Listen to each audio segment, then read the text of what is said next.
నమస్కారం ఘంటారావానికి స్వాగతం. ముందుగా ప్రధాన అంశాలు. రాజధాని ఆకాంక్ష నెరవేరడంతో ఇంద్రకీలాద్రికి రైతులు దుర్గమ్మకు మొక్కులు చెల్లించేందుకు పాదయాత్ర.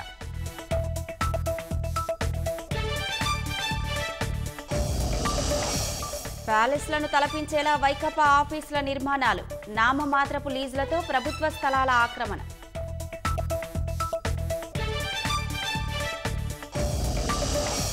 వైకాపా కార్యాలయాల అక్రమ నిర్మాణాలపై లోకేష్ ధ్వజం. ఈ రాష్ట్రం జగన్ తాత రాజారెడ్డి జాగిరా అని నిలదీత.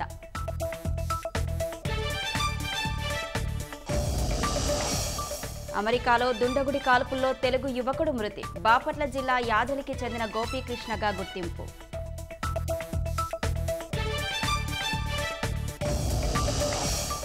ఆర్ఎల్వి పుష్పక్ 3వ ల్యాండింగ్ పరీక్ష విజయవంతం. క్లిష్టమైన సాంకేతిక పరిజ్ఞానాన్ని సాధించామన్న ఇస్రో.